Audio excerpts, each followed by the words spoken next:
السلام علیکم ورحمۃ اللہ وبرکاتہ۔ ان الحمد للہ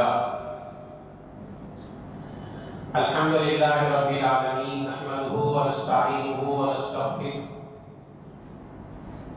ونؤمن به ونتوکل علیہ ونعوذ باللہ من شرور انفسنا ومن سیئات اعمالنا، من يهده الله فلا مضل له ومن يضلله فلا هادي له، ونشهد أن لا إله إلا الله وحده لا شريك له، ونشهد أن سيدنا ومولانا محمدا عبده ورسوله. أما بعد فأعوذ بالله من الشيطان الرجيم. بسم الله الرحمن الرحيم. تبارك الذي بيده الملك وهو على كل شيء قدير، الذي خلق الموت والحياة ليبلوكم أيكم أحسن عملا وهو العزيز الغفور. وقال النبي صلى الله تعالى عليه وسلم: الكيس من دان نفسه وعمل لما بعد الموت، والعاجز من اتبع الهوى وتوكل على الله وتمنى على الله، أو كما قال عليه الصلاة والسلام: صدق الله مولانا العظيم وصدق رسوله النبي الكريم. نحن على ذلك من الشاهدين والشاكرين والحمد لله رب العالمين. برادران محترم، میرے دینی بھائیوں، بزرگوں اور دوستوں، اللہ جل جلالہ عما نوالہ کا بڑا ہی کرم ہوا، اللہ تعالیٰ مجھے اور آپ کو اس کے گھر جلد حاضری کی توفیق دیا ہے۔ جیسا کہ میں نے گزشتہ جمعہ عرض کیا، مسلمان کا تعلق مسجد سے ہونا چاہیے، مسلمان کا تعلق دینی مجالس سے ہونا چاہیے، جبھی تو مسلمان کے دل میں اللہ کا ڈر، آخرت کی یاد، قبر کا تذکرہ معلوم ہوتا ہے۔ اللہ کے نبی صلی اللہ علیہ وسلم کے مشہور حدیث ہے صحیح بخاری میں، اللہ کے نبی صلی اللہ علیہ وسلم نے ارشاد فرمایا: سبعۃ یظلھم اللہ یوم لا ظل الا ظلہ، 7 قسم کے لوگ ایسے ہیں جن کو کل قیامت کے دن اللہ بلا کر اپنے عرش کا سایہ دے گا۔ کتنے خوش نصیب لوگ ہوں گے وہ جن کو میدان محشر میں خود اللہ بلا کر اپنا عرش کا سایہ دے رہا ہے۔ وہ 7 قسموں میں سے ایک آدمی، اللہ کے نبی نے وہ فرمایا: رجل قلبہ معلق بالمساجد، جس کا دل مسجد سے لٹکا ہوا ہو، جس کا تعلق مسجد سے ہو، ایسے مسلمان کو کل قیامت کے دن اللہ بلا کر اپنا عرش کا سایہ دیتا ہے۔ تو کم از کم جمعہ کے دن تو مسلمان جلد آنے کی کوشش کرنا چاہیے۔ یا قرآن کی باتیں ہوتی ہیں، یا حدیث کی باتیں ہوتی ہیں، یہاں صحابہ کی زندگی سنائی جاتی ہے، یہاں آخرت کی یاد تازہ کرائی جاتی ہے، یہاں خبر کے بعد والی زندگی کے متعلق بولا جاتا ہے، تاکہ ایمان والے کے دل میں آخرت کی طلب ہو، اللہ کی محبت آئے، رسول اللہ صلی اللہ علیہ وسلم کی زندگی کا نمونہ اس کی زندگی میں دیا ہے۔ میرے دوستوں، گزشتہ جمعہ میں نے عرض کیا، سورہ فاتحہ میں بہت بڑی شفا ہے۔ وہ جو بھی بیماری ہو، یہاں تک کہ آج کے زمانے کا جسے لوگ نام لینے سے گھبراتے ہیں وہ کینسر کیوں نہ ہو، یقین کے ساتھ سورہ فاتحہ پڑھو، پانی میں پھونک مارو، وہ پانی پی لو، یا گھر میں زمزم کا پانی ہے وہ زمزم کا پانی لو، سورہ فاتحہ پڑھو، اس میں دم مارو اور وہ پانی پیو۔ یا تمہارے گھروں میں بارش کا پانی ہے جسے تم نے اکٹھا کر کے رکھا ہے، اللہ کے نبی صلی اللہ علیہ وسلم نے فرمایا کہ بارش کے ہر خطرے کے ساتھ ایک فرشتہ آتا ہے، تو بارش کا پانی بھی آدمی زمین میں گرنے سے پہلے برتن میں لے کر جمع کر کے رکھ لینا چاہیے، اس میں بھی اللہ نے بہت بڑی شفا رکھی ہے۔ گزشتہ جمعہ ہمیں یاد نہیں کیا کہ سورہ فاتحہ میں ہر بیماری کا علاج ہے، شرط یہ یقین ہو، اور مسلمان کا یقین کمزور ہے، دینی معاملات میں کمزور ہے، دنیاوی معاملات میں کمزور نہیں، دینی معاملات میں، قرآن کے باتوں میں، نبی کے باتوں میں یقین کم ہے۔ میں نے ابھی آپ حضرات کے سامنے قرآن کریم کے 29ویں پارے سورہ ملک کی 2 آیتیں پڑھی،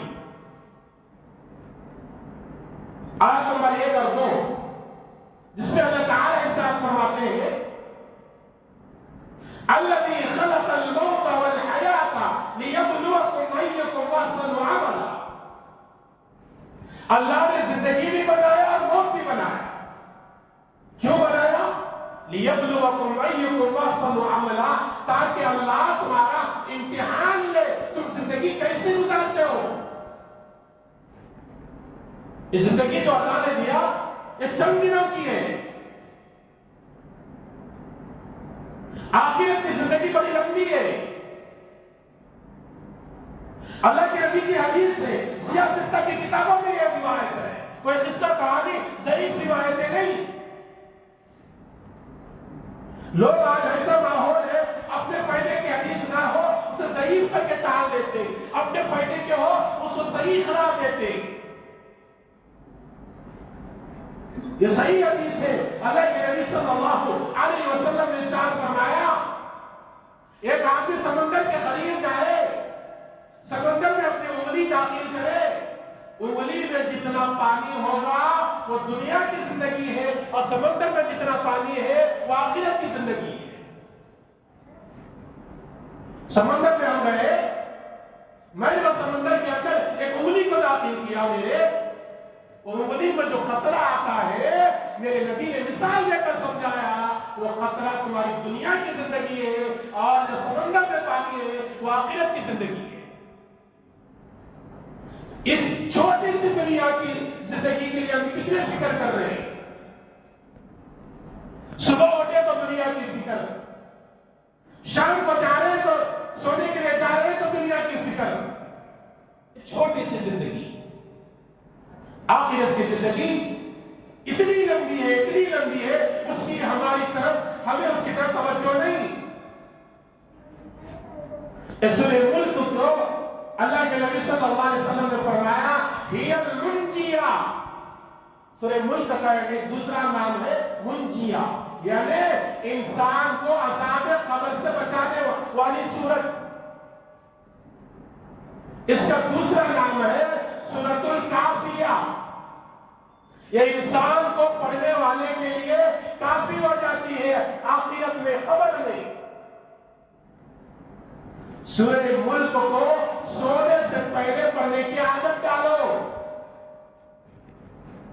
کوئی بڑی سورت نہیں، صرف 2 رکوع 30 آیتیں۔ ہمارے نبی کی زندگی پڑھو صلی اللہ علیہ وسلم۔ اللہ کے نبی جب تک سورہ سجدہ اور سورہ ملک نہیں پڑھتے تھے بستر پر آرام نہیں کرتے تھے، جیسا آج ہماری لت پڑی ہوئی ہے، جب تک ہم موبائل استعمال نہیں کرتے ہمیں نیند نہیں آتی، ہم انٹرنیٹ نہیں دیکھتے ہمیں نیند نہیں آتی، ہم اور تب تک نہیں کرتے، ہمیں نیند نہیں آتی۔ میرے نبی کا معمول کیا تھا؟ سورہ ملک پڑھے بغیر میرے نبی نہیں سوتے تھے۔ ابن ماجہ میں روایت ہے، اللہ کے نبی نے فرمایا میرا دل چاہتا ہے یہ سورہ ملک میرے امت کے ہر آدمی کے دل میں ہو، یعنی ہر آدمی کو سورہ ملک یاد رہنا چاہیے برزبانی۔ 30 آیتیں، دن میں ایک آیت پڑھو، 1 مہینے میں یاد ہو جاتا ہے۔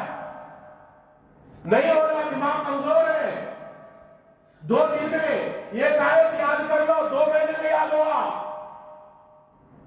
بڑے بڑے سیریل یاد ہو جاتے ہیں، فلم چلانے والوں کے گانے یاد ہو جاتے ہیں، کیا مسلمان کو اللہ کا قرآن یاد نہیں ہوتا؟ کیا نبی کو خوش کرنے کے کام کرنے کے لیے مسلمان تیار نہیں؟ میرے نبی نے فرمایا میرا دل چاہتا ہے میرے امت کے ہر مسلمان کے دل میں سورہ ملک ہو۔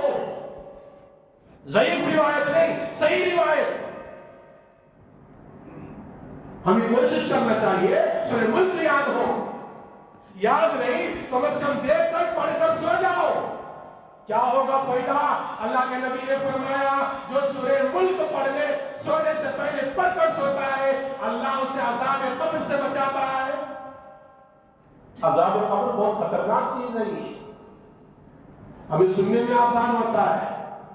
صحابہ کی زندگی پڑھو، عثمان غنی رضی اللہ تعالیٰ عنہ، تیسرے خلیفہ، نبی کے داماد، حضرت عثمان کے بارے میں اللہ کے نبی نے کئی دفعہ فرمایا یہ جنتی ہے،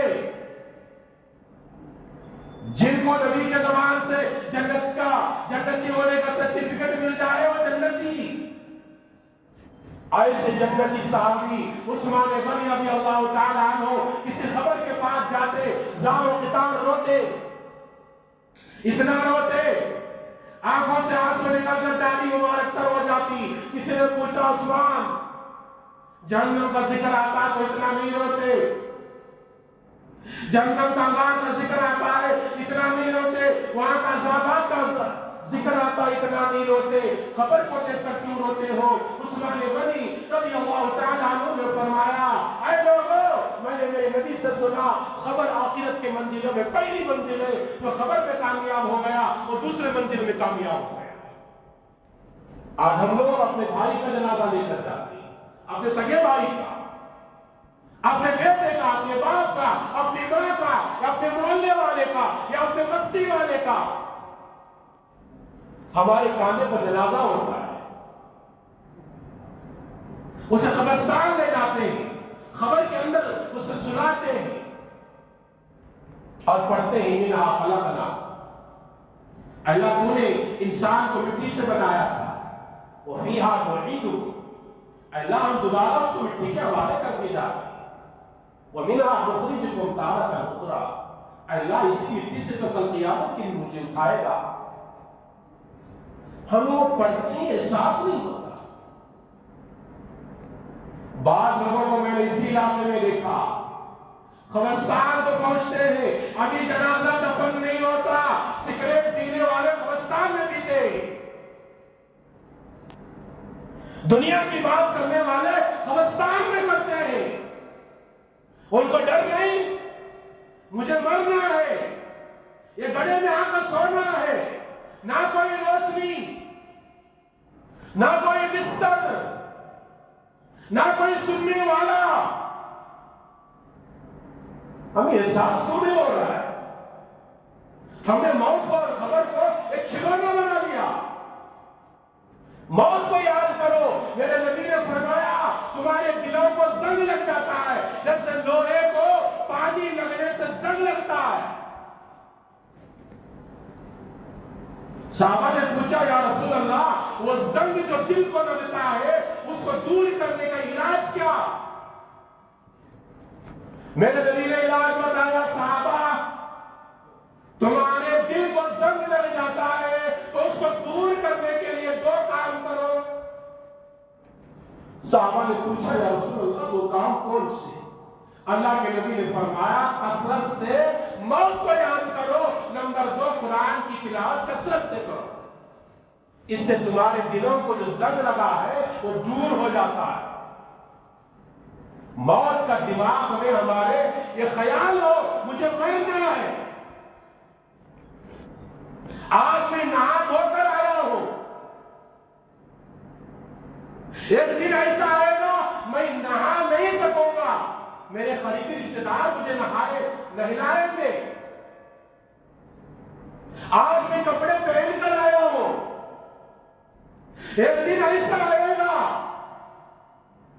میرے رشتے دار مجھے کفن پہنائیں گے، آج میں خوشبو لگا کر آیا ہوں، ایک دن ایسا آئے گا میرے رشتے دار مجھے خوشبو لگائیں گے، آج ایک ایسا دن ہے میں سواری سے آیا ہوں، چل کر آیا ہوں، ایک دن ایسا آئے گا میں چل نہیں سکوں گا، مجھے 4 لوگوں کے کاندھے پر چلنا ہے، مجھے 4 لوگوں کے کاندھے پر بیٹھ کر قبرستان جانا ہے۔ احساس پیدا کرو، جب ہی تو تمہارے اندر قرآن پر چلنے کا جذبہ پیدا ہوگا، نبی کی زندگی کو زندہ کرنے کا شوق پیدا ہوگا۔ اللہ کے نبی صلی اللہ علیہ وسلم نے فرمایا جب نیک انسان کی موت کا وقت قریب آتا ہے تو حضرت اسرائیل آتے ہیں، روح کو نکالنے والے فرشتے، اور ان کے ساتھ کئی فرشتے ہوتے ہیں، اور ان کے ساتھ جنت سے لایا ہوا کفن ہوتا ہے، جنت کا خوشبو ہوتی ہے، اور اس کی روح نکال کر وہ جنت سے آیا ہوا کفن میں لپیٹ کر اس کی روح کو آسمانوں پر لیا جاتا ہے۔ آسمان میں رہنے والا ہر فرشتہ اس کو مرحبا کہتا ہے، ویلکم کہتا ہے آجا تو بڑی مبارک روح ہے، آجا تو اللہ کے پاس جانے والی ہے، تو اللہ کی محبوب ہے، وہ اللہ کے پاس لے کر جاتے ہیں۔ اللہ کہتا ہے میرے بندے کا نام اعلیٰ علیین میں لکھ دو، اور اس کی روح قبرستان میں لے جا کر جہاں اس کا جسم رکھا ہوا ہے اس کے قبر میں داخل کرو، اسے 3 سوال کرنا ہے، سوال کا جواب دیا وہ قیامت تک آرام سے سوئے گا، اگر جواب نہیں دیا میرے عذاب کے فرشتے اس پر مسلط کر دیے جائیں۔ یہ احساس میں نہ کرو مجھے سونا ہے قبر۔ کتنے لوگوں کو ہم نے دفنایا اپنے ہاتھوں سے، کتنے قبر ہم نے خود کھودے، کبھی احساس نہیں؟ ایسی چھوٹی سی جگہ آدمی پلٹ نہیں سکتا۔ گھر میں سر کا درد آئے تو شوہر بیوی کو بلائے گا، بھائی بہن کو بلائے گا، باپ بیٹے کو بلائے گا، وہ تو کوئی آنے والا نہیں ہے، کوئی آنے والا نہیں، چیخے پکارو نکلو کچھ بھی ہونے والا نہیں۔ نبی نے فرمایا جب نیک آدمی کا انتقال ہوتا ہے زمین کا وہ حصہ ہوتا ہے جس کو سجدہ کرتا تھا، اے اللہ وہ بندہ کہاں گیا جو تیرا محبوب تھا مجھ پر سجدہ کرتا تھا۔ اور جب کوئی برا آدمی مرتا ہے اس کی روح اسرائیل ایسے نکالتے ہیں، حضرت عمر فاروق فرماتے ہیں ریشم کے کپڑے کو ایک کانٹے دار طرف پر ڈالو اور اسے کھینچو، جس سے اس کے ایک ایک الگ الگ ٹکڑے پرزے ہو جاتے ہیں، اس کے جسم سے اس طرح کھینچا جاتا ہے۔ ہمارے نبی کو تکلیف ہوئی تو ہم لوگوں کا کیا ہے؟ ہمارے نبی ایسے جن کو اللہ نے کبھی بھی یا محمد کے نام سے نہیں پکارا، کبھی کہا یا ایھا المزمل، کبھی کہا یا ایھا المدثر، کبھی کہا یاسین، یہ ہمارے نبی کے نام ہے۔ اللہ اتنا پیار کرتے تھے ہمارے نبی کو، ہمارے نبی کی موت بھی آئی تو تکلیف ہمارے نبی کو کچھ ہوئی۔ حضرت عائشہ فرماتی ہیں رضی اللہ تعالی عنہا، بخاری میں روایت موجود ہے، جلد نمبر 2 صفحہ نمبر 130 میں غالب۔ حضرت عائشہ فرماتی ہیں کہ نبی کا آخری عمر بخار تیز ہے۔ حضرت عائشہ رضی اللہ تعالی عنہ فرماتے ہیں کہ نبی کا مبارک سر میرے گود میں تھا، میں دیکھ رہی تھی پیشانی پکڑ کر بخار بہت تیز ہے۔ نبی نے فرمایا عائشہ ٹھنڈے پانی کا گلاس لاؤ۔ حضرت عائشہ نے سمجھا میرے محبوب کو پیاس لگی ہوگی، میرے محبوب کو پانی کی ضرورت ہوگی۔ حضرت عائشہ نے ٹھنڈے پانی کا پیالہ منگایا تو نبی نے اپنا سیدھا ہاتھ جو لیا اور پیالے میں داخل کیا اور اپنے پانی کے چھینٹے اپنے چہرے پر مارنے لگے، کہنے لگے اللہ اس سکرات کا عالم مجھے تکلیف دے رہا ہے، میرے سکرات کے عالم میں آسانی فرما۔ یہ کون فرما ہے؟ میرے نبی۔ جن کو اللہ نے آسمانوں کو بلایا معراج میں، فقال قاب قوسین او ادنی، سورہ نجم کا پہلا رکوع میں اللہ کہتا ہے میدان معراج کے دن اللہ نے اللہ کے نبی کو اتنے قریب بلایا جتنا ایک خوص رہتا ہے، ایک ہاتھ کا فاصلہ۔ اتنے محبوب نبی کو موت کے وقت تکلیف ہو رہی۔ حضرت عائشہ فرماتے ہیں کہ پانی کے چھینٹے مارنے لگے اور کہنے لگے اللہ آئینی علی سکرات الموت، میرے سکرات کے اندر آسانی فرما۔ اللہ کے نبی صلی اللہ علیہ وسلم کی روح نکالنے کے لیے اسرائیل آئے، اجازت مانگی۔ اسرائیل نبیوں کے پاس آ کر اجازت مانگتے، ہمارے اور تمہارے پاس اجازت نہیں، بیماری ایک بہانہ ہے، ایک ٹھوکر لگنا ایک بہانہ ہے، گاڑی پر سے گرنا ایک بہانہ ہے، وہ موت کے بہانے کو لے کر آتی ہے۔ جس کی موت نہ ہو وہ 10 منزل سے اوپر سے بھی گر کر بچ جاتا ہے، اور جس کی موت ہو ایک ٹھوکر لگا، گر پڑا، مار لگا تو مر جاتا ہے۔ موت ایک بہانے ڈھونڈتی ہے۔ نبی کی روح نکالنے کے لیے اسرائیل آئے، اجازت مانگی، نبی نے اجازت دی۔ نبی کی روح نکالتے آپ نے بارہا سنا ہوگا، انسان کی روح جو ہے وہ سیدھے پیر کے انگوٹے سے نکالی جاتی ہے۔ اس لیے سب سے پہلے مرنے والے کے پیر دیکھتے ہیں، ٹھنڈا ہے یا گرم، ٹھنڈے ہیں تو سمجھ جانا اس کا انتقال قریب ہونے والا۔ روح جو نکالی جاتی سیدھے پیر کے انگوٹے سے نکالی جاتی۔ نبی صلی اللہ علیہ وسلم کی روح نکالتے سینے تک آئی تو نبی کی زبان سے نکلا آ، جیسے کوئی تکلیف پہنچے سے آدمی آ بولتا ہے ویسا۔ اسرائیل نے فرمایا اے اللہ کے نبی، آپ کی روح میں ایسا نکال رہا ہوں بالکل آسان سے، آج تک اتنی آسانی سے کسی کی روح نہیں نکالا، پھر بھی آپ فرما رہے ہیں آ۔ اللہ کے نبی نے فرمایا اسرائیل تکلیف سے ہو رہی۔ میرے دوستو یہ احساس پیدا کرو، یہ خیال لاؤ مجھے مرنا ہے۔ جب یہ احساس ہوگا نا تو آدمی آخرت کی طرف زیادہ توجہ کرے گا، اس کا تعلق اللہ کے گھروں سے ہوگا، مسجدوں سے ہوگا، دینی بیانات سے ہوگا، قرآن کی تلاوت سے ہوگا، نبی کی سنتوں سے ہوگا، ورنہ نہیں ہوگا۔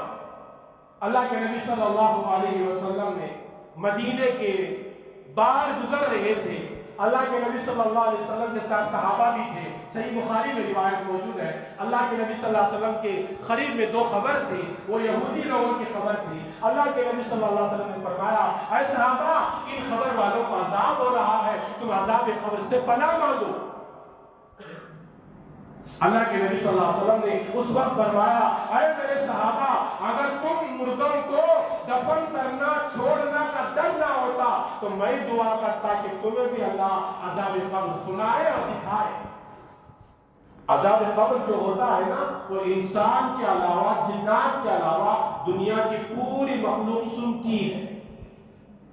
اس لیے علماء لکھتے ہیں کہ قبرستان جہاں مسلمان کا ہوتا ہے اسے کمپاؤنڈ ہونا چاہیے، کوئی جانور اس کے اندر داخل نہ ہوئے، مسلمان کا فریضہ ہے۔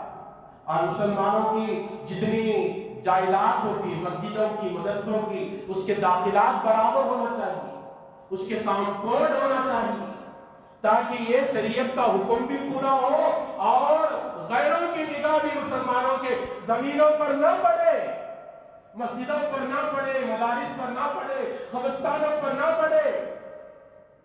یہ ہمارا فریضہ ہے۔